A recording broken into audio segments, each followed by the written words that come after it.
Hello friends, and welcome back to the Mothership. Today we're making some barbecue appetizers, and we are doing puff pastries with barbecue. Let's get started. These are some pre-made puff pastry sheets.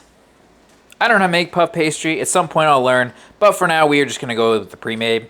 It's not Pillsbury, but it's pretty much Pillsbury. You can find them in your grocery store. Probably over by all those pre-made sugar cookies. But what we're going to do is unroll it.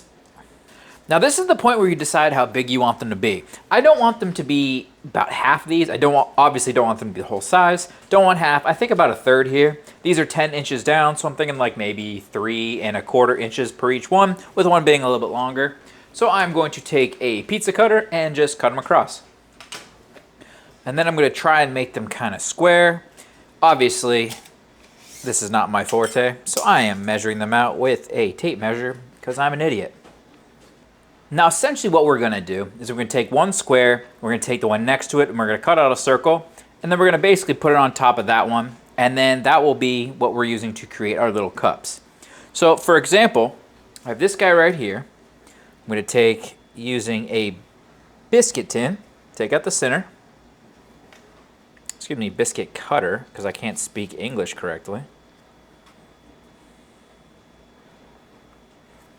And then what this is going to do is go on top of here. But before we do that, we got to take another step. This is an egg.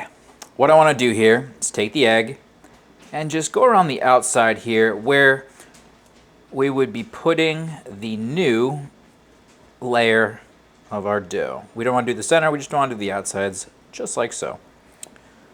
Then I'm going to take the square that has the center cut out, put it on top, like so. Then I'm going to take a toothpick, or a meat tendizer, or whatever you have, and just poke a whole bunch of holes in the center of the circle. What that's going to do is keep it from puffing up. So everything here is going to puff up. This inside is going to stay a little bit further down. That looks great. And now everything is going to get an egg bath.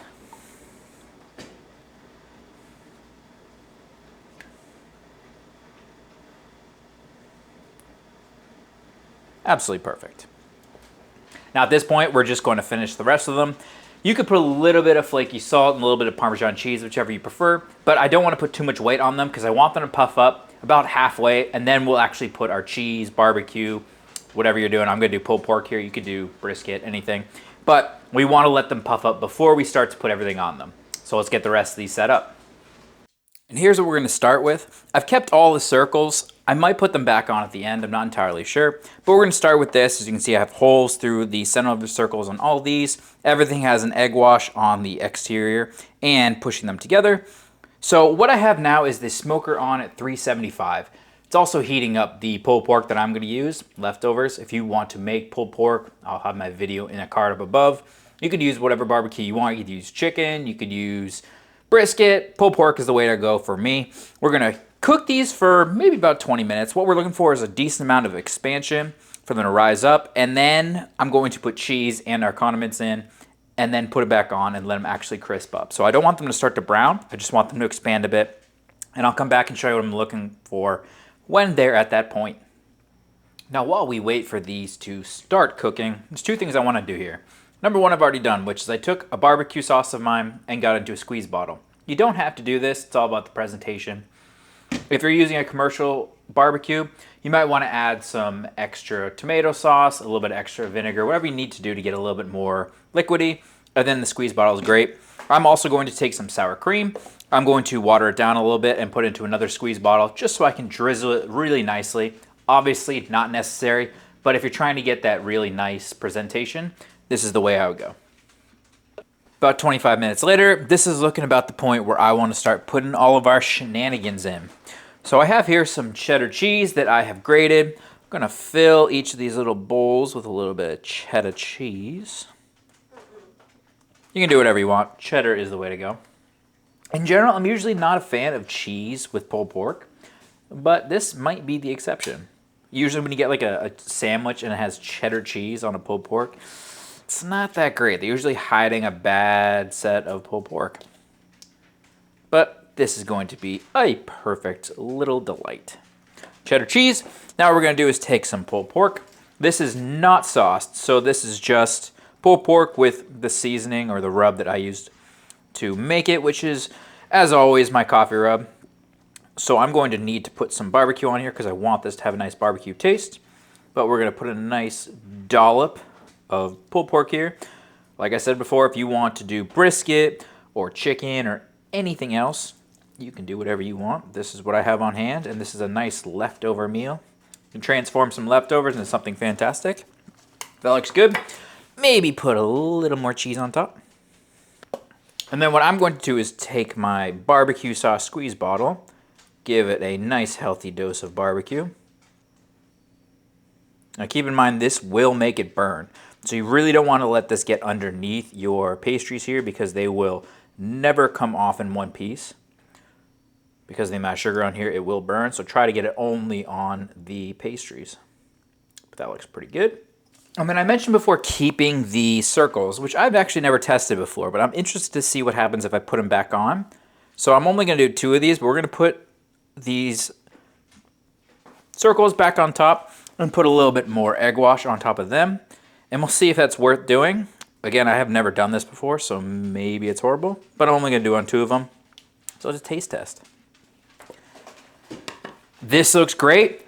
Back onto the smoker we go. Again at 375. We're going to get another 10-15 minutes. I want golden brown on the pastries, and that will be the point where I pull them off. So in general, these are looking pretty good. The little hats that I put on these two probably could use a little more time, but I don't want to overly burn them, so they'll be okay. But what I want to do now is give everything a nice crisscross in barbecue sauce.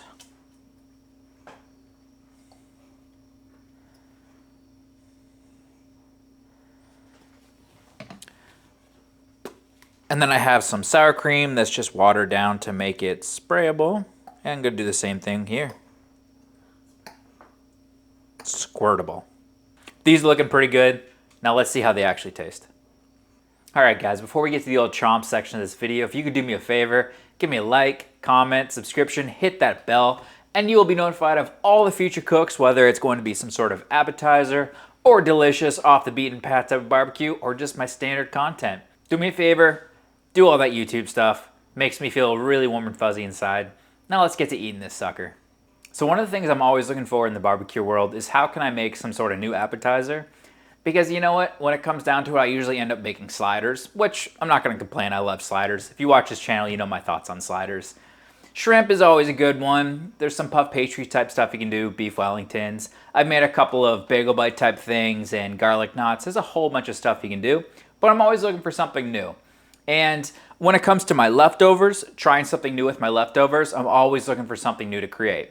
These puff pastries look absolutely beautiful and super fantastic, and I'm really excited to give them a chomp. We've got some of my leftover pulled pork, we've got some of my barbecue sauce, some sour cream, and then a nice crispy puff pastry. What's not to love? Time to give it the old chomp though, and let's see what we did. These are great. This is really, really a good choice, guys. If you're looking for a new appetizer to add to your backyard, you should absolutely do this. You can make them smaller, you can make them bigger. I think this is the perfect size.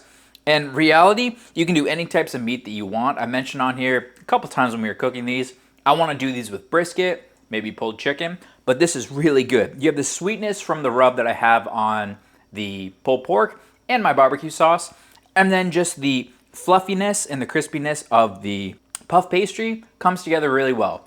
It's a nice finger food. You can eat this and don't have to clean up or anything.